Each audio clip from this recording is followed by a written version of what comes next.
Welcome everyone to Icon. My name's Dan, and I'm so glad to be with you guys today, especially as we kick off our brand new Christmas series called Let There Be. And I'm really thrilled to be jumping into this season. I love Christmas. I love the holidays. Thanksgiving is probably up there as one of my favorite holidays, but I also love Christmas. This is a time of year that we get to focus on family and friends and all of the gifts that kind of come in this time of year in expected and unexpected ways. And really, I want to acknowledge that no, giving gifts aren't the most important thing in this season, but I'll also acknowledge it's not half bad either, right? Like it's this fun time that we get our kids things, and we might get some things.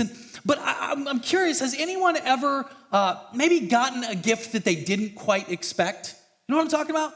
Is sometimes it can be that kind of gift that you didn't expect, and you're like, oh my gosh, like I totally did not expect this. And then there's other times that you gift that gift and you're like, oh my gosh, totally did not expect this, right? Like anyone know the difference between those two responses, right? Like we know that sometimes at Christmas you get some things that you didn't exactly expect, and maybe it not go as well. Like maybe for you, you're thrilled and excited for Christmas because family is coming into town. And maybe other of you, you're not real excited because family is coming into town, right? Like there's all these different things that kind of Christmas brings us. And it reminds me of one time that my sister, I have this one grandma that would always get us gifts that we would never expect. And it was because like you just never knew what to expect with her, right? Like she was the kind of person, I don't know if you've ever had a family member like this. She would shop for Christmas all year round, and she would find deals and just kind of buy things. And she would do that for decades, right? And there was like this one room in her house that just had all of those like random things. And then come Christmas time, she would go into that room and go, how about this, right? Like one of those sorts of things. So you would never know, am I going to get something that was made, in this decade, right? So one year, my sister actually got this one gift, and it was this sweater, which I think was pretty amazing. My sister did not think so. So, sometimes you get that gift and you're like, oh, I think I'm going to return this one. It was one of those. And it was from Kmart. Anyone remember Kmart? You know Kmart. Yeah, of course, right? And Kmart will take anything back. Right? Like you could bring them anything. So my sister brought this sweater back and had a Kmart tag, and she brought it in. She went to the service center like you do. She gave it to him. She said, I'd like to return this. I got this as a gift. I'd like to return it. And they got it, and they got the tag out, and they went to scan it. Kind of looked at it, and they turned it over, and they're like, hold on just 1 minute. And they were typing in the computer and trying to look up this thing. And then they called a manager over, and a manager comes over, and they're kind of talking about the sweater and kind of pointing at things. And the manager goes, Miss, so here's the deal. Usually we can just kind of scan things back into the system, but the kind of tag this has, we're not able to do that. We haven't used these tags in 10 or 15 years. But we'll take it. How about $2? And my sister said, you have a deal. Done.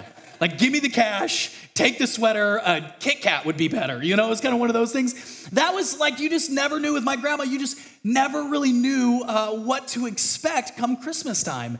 And we all experience that from time to time. I actually, a couple of years ago, received a gift that I didn't expect. And it was at the same time, one of the best gifts. And it was oh my gosh, I did not expect this. But also kind of one of those I didn't really expect this. You see, my wife and I, when we do Christmas, for the longest time when we first got married, we didn't get each other gifts for Christmas. You know what I mean? Because essentially for us, it's we're just spending our own money on things for us, So it's I just kind of lost, we're just not going to do that. We're going to focus on the kids. Until one year, she got me a gift for Christmas. Have you ever been there? And then you're the dummy that didn't get them a gift.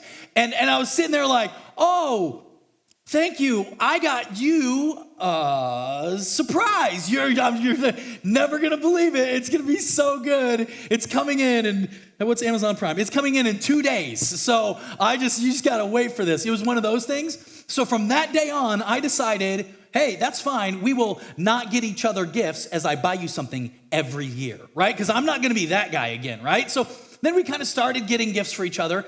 And a couple years ago, she got me this gift. And here's the thing. Here's what you have to know. I'm the kind of person I am. I love experiences. Anybody else with me? Like I like things and everything, but I love to do things. Like one of my favorite things, if I can go someplace and experience something, like I want to be in the moment. Like I'm not big for like taking pictures and like videoing things. Like I'm not one of the guys like filming my kids' performances. Like, oh my gosh, I'll never watch this. Like that's not, I don't do that. I'm just like, I'll be there in the moment. I'll remember, I might take one picture for kind of posterity's sake, but no, like I'm just going to be in the moment. And Kelly and I, we've been married a long time.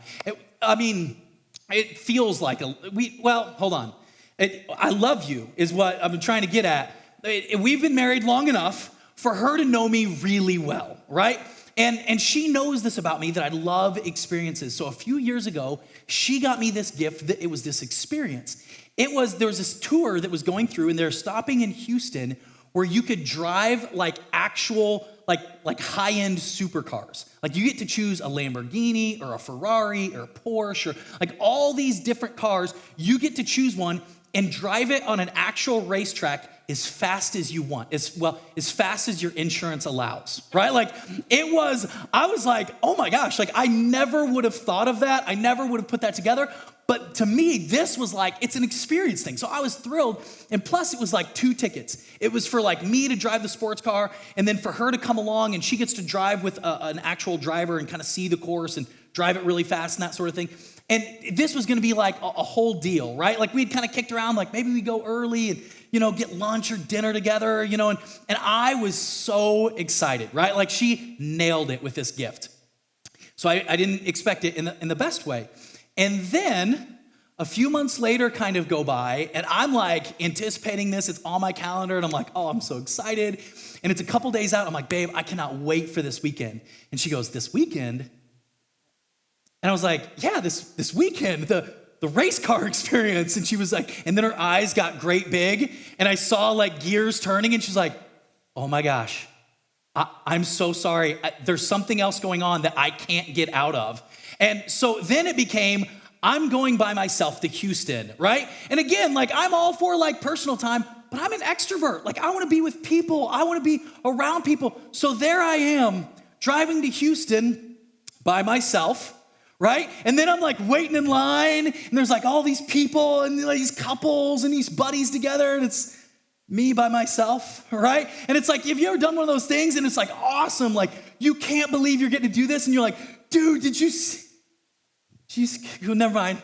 It's like, it was like that sort of thing, right? So in one sense, I didn't expect it, because holy cow, this is awesome. And then I also didn't expect to be like solo, right? Like just driving this car, like cool.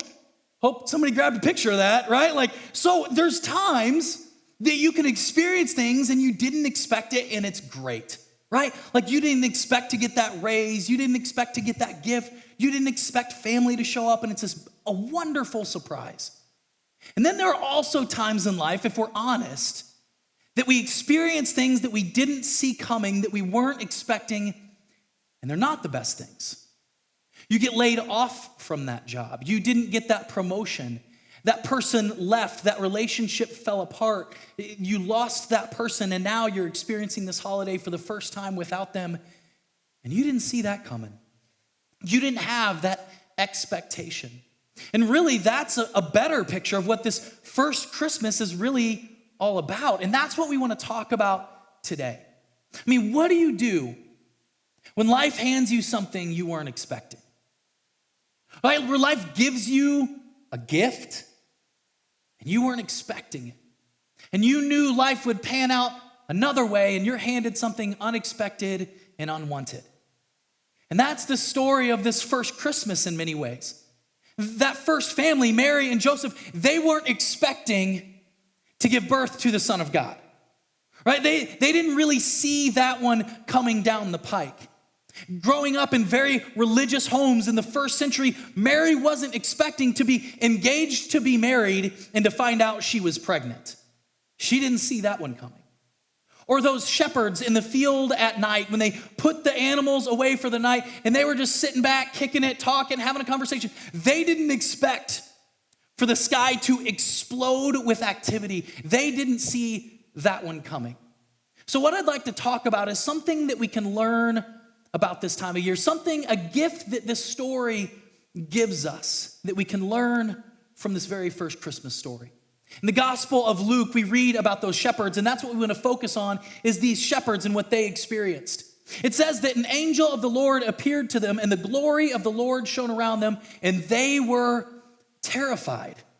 Because of course they were, right? Imagine you're sitting around with your friends, you got done with a long day at work, and the animals are all put away, you started a fire, and you're kind of sitting back talking, and then all of a sudden the sky lights up, and there's, angels in the sky, right? And this idea of the glory of the Lord shone upon them, that's written about in other places in the scriptures. And when that happens, people sometimes fall down as though dead, right? There are people with it, when they write about that, they're like, I felt undone. I felt unmade in that presence. This would be something not akin to oh, that was a dream. No, that's a nightmare, right?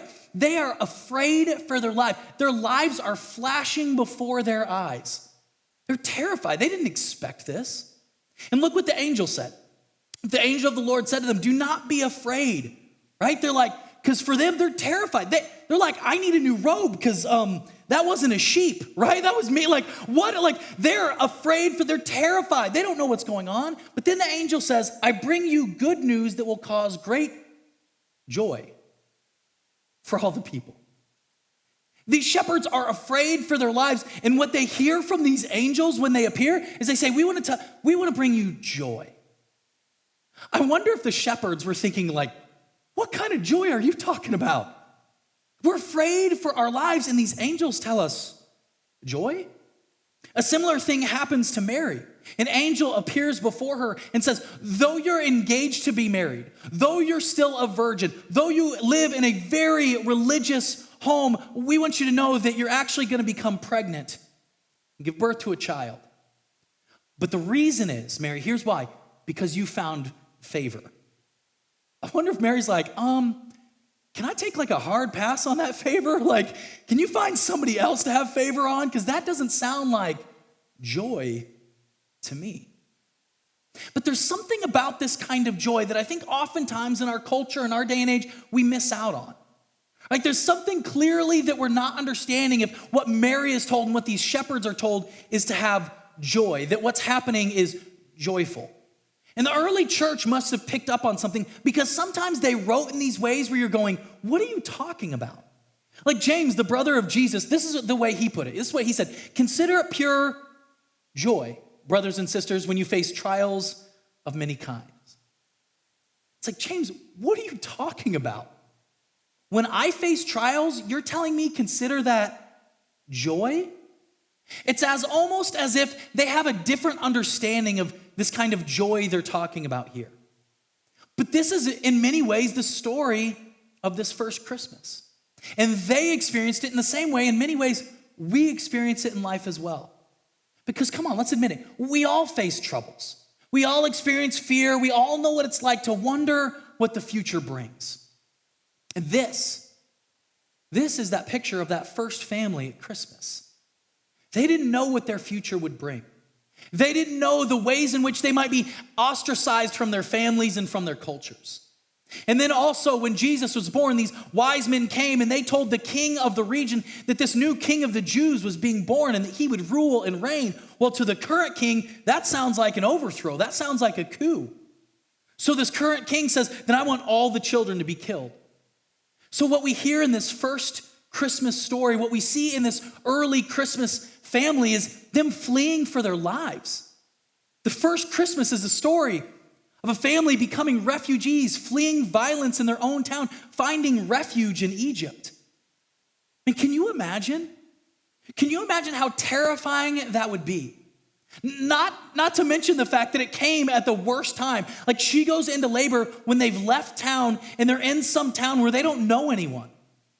And here's the deal. We tend to clean up Christmas, right? We have our nativities that we set out on our hearth or different places. You come in the house, you've got your little nativity. It's all clean and beautiful and pretty. But really, the manger that Mary and Joseph gave birth in, it wasn't some clean, nice place with all this clean hay. These mangers were many times caves on the backside of some buildings that the animals were kept in. That's where they go. This dark, wet, nasty, gross cave. That's the picture of the first Christmas. Mary and Joseph weren't expecting that, and yet they hear joy. What is it about this kind of joy that's different than many times what we know and expect? Have you ever met someone that maybe they've gone through horrible situations and yet they still have joy? Maybe you've gone to another country and you've seen people that have had less than you have and they have so much joy and you feel like, oh man, like kind of convicts you a little bit. You kind of feel like, man, I have so much to be joyful about. Or there's that person that's just always like universally in a positive mood. It's like they always have joy no matter what's going on. And sometimes you want to smack them if you're honest. You know what I mean? Like it seems like they just have joy all of the time. And it seems like they've learned something about life that oftentimes I feel like I'm missing.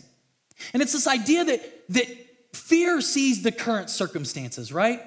But somehow like joy sees beyond those current circumstances. Like fear says, well, what if this happens? And joy responds, so what? Have you ever known someone this? It's because there's something about joy. It's because joy actually triumphs over fear, right? When fear raises up, joy can overcome that, amen? But here's the thing, because I got to be honest with you. Sometimes when I go to church and I listen to a preacher or you listen to a motivational speaker, has someone ever said something and you're like, man, that's true, that's good. And then you sit there and you're like, wait a minute, what does that even mean?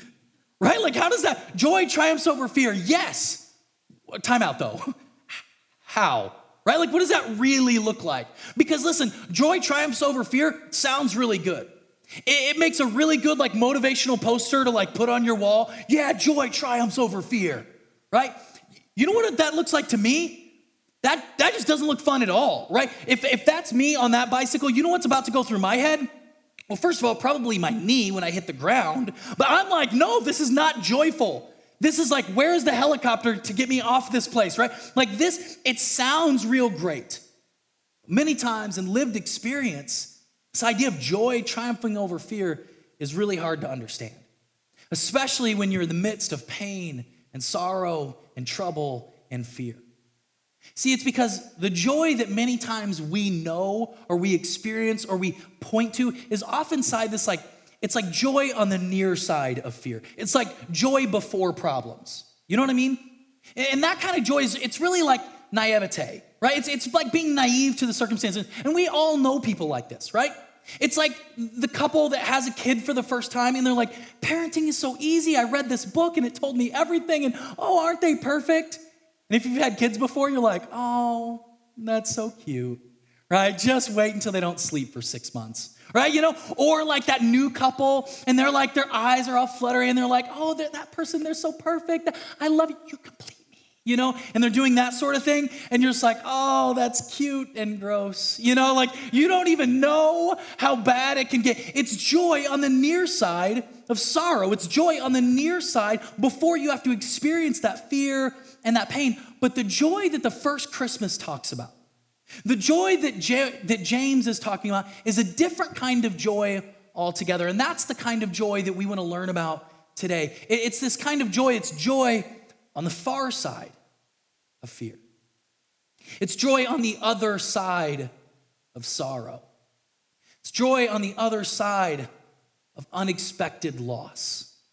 You see, that's the kind of joy that these shepherds had to experience. It said, though you're terrified now, there's going to be a joy on the other side of this. It's the kind of joy that Mary and Joseph learned to experience, that life is going to be hard for a while, but there's a joy on the other side. You see, true joy on the far side of fear, acknowledges fear, pain, and hardship, and unexpected interruptions, and points to something beyond. Joy doesn't just close its eyes to hardship, it acknowledges it. It says, yeah, it's bad. I get it. And this kind of understanding of joy is nothing new for those first century Christians, for Mary and Joseph and the shepherds. You see, they were Jewish people, they were Hebrew people. They knew pain. They knew as a people hardship, but they'd seen joy on the other side.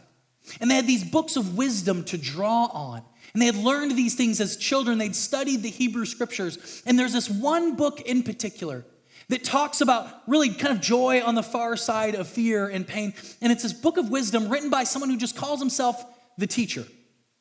And the teacher acknowledges everything in life, and it's someone who's experienced the heights and the depths of life. It was somebody who was incredibly wealthy and had everything that life had to offer.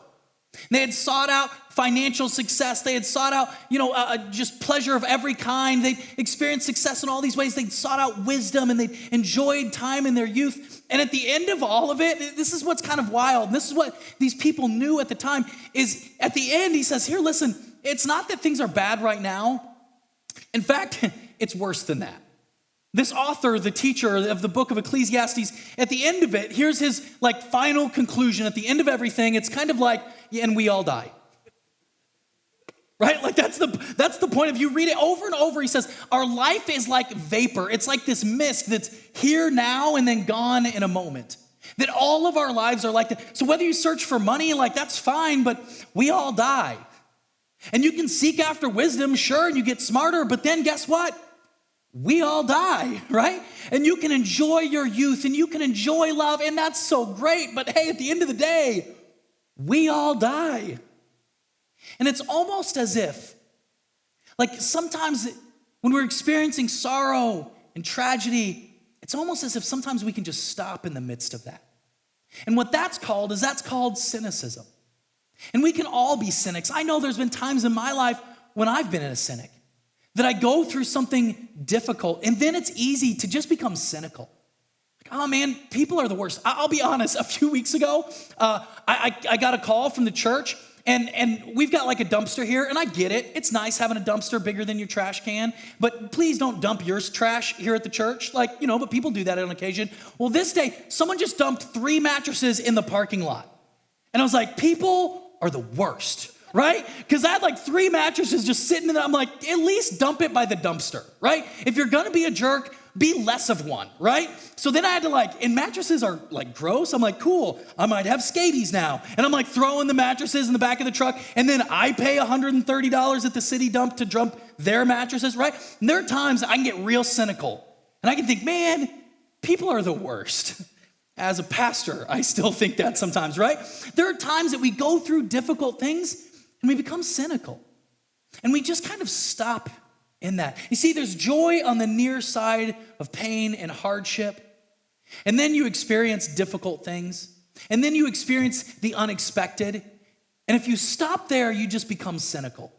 See, the thing is, cynicism is lazy because it actually doesn't go far enough. Cynicism says it's bad. Cynicism says, oh man, you lost that job.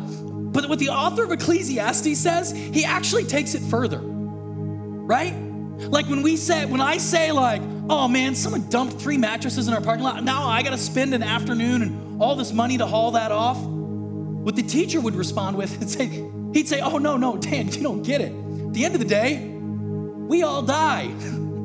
It's actually worse than that. And when you go there and you're like, yeah.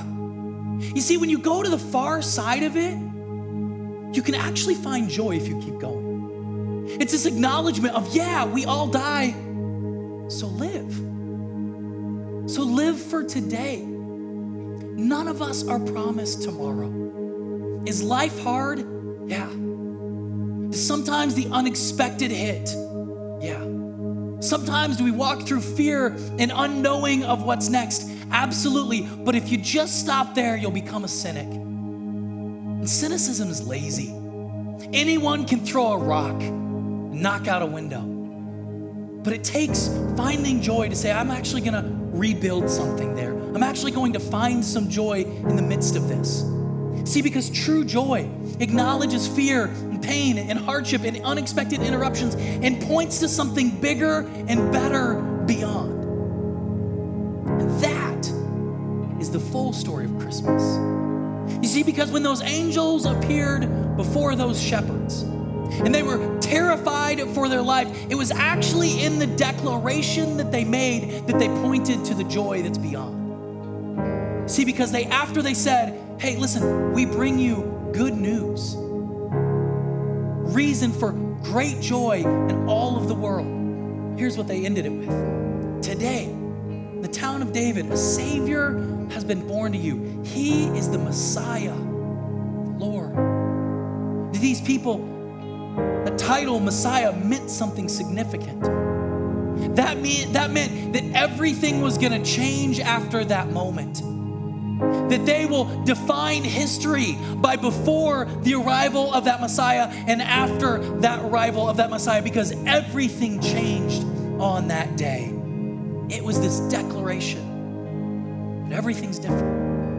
In another place, they said that this Messiah will be called Emmanuel, God with us. That joy is an acknowledgement that, yeah, life might be hard. And at the end of the day, we all die. But God is with us. That no longer does life have to be an attempt to appease some distant God, but God has drawn near to us. That when you are in the muck and the mire of life, that Emmanuel, God with us, means that He's in it with you. His name is Jesus. When He looks at you, He offers grace and mercy. This was that declaration that the angels made when they said, "Glory to God in the highest heaven, and on earth peace to those whom His favor rests." Who does His favor rest upon? Those on earth. That God's favor rests on you. And I'm not saying this to minimize the difficulty you're going through. I get it. I understand that we can walk through some dark, dark days. What I'm asking is for you just to keep going. Don't become another cynic. The world has enough of those. What the world needs is someone who's walked into hell and kept going, who's been through hell but didn't stop and kept going to the other side and found joy on the other side. Because joy acknowledges when nothing changes and yet reveals that everything is different. Your circumstance may not change. Your situation may not be different a week from now or a month from now, but acknowledging that God is with us, that this Christmas message can give us joy on the other side, that can change everything. That can give you joy on the far side of fear. It's like the great Holocaust victim Anne Frank acknowledges in her diary when she saw the worst that this world has to throw. She responded and said, "I don't think of all the misery, but of the beauty that still remains." My challenge to you is, to not play ignorant to misery that exists, to not pretend like it's not there, to not be blind to it, telling ourselves that it's not bad, but to acknowledge that beauty still remains. Yeah, we all die. So live. Just live for today. Find the beauty in today, that God has drawn near to us, that Emmanuel is this declaration that God is with us. See, it's joy on the far side of fear that reminds us beauty remains. Beauty remains in that Christmas story. For Mary, that had to walk through so much difficulty and tragedy in her life, saw the beauty that still existed.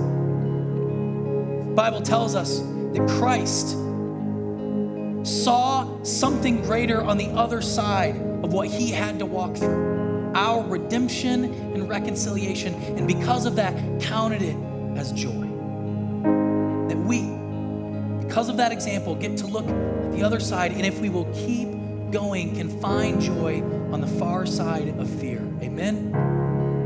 May we be a people.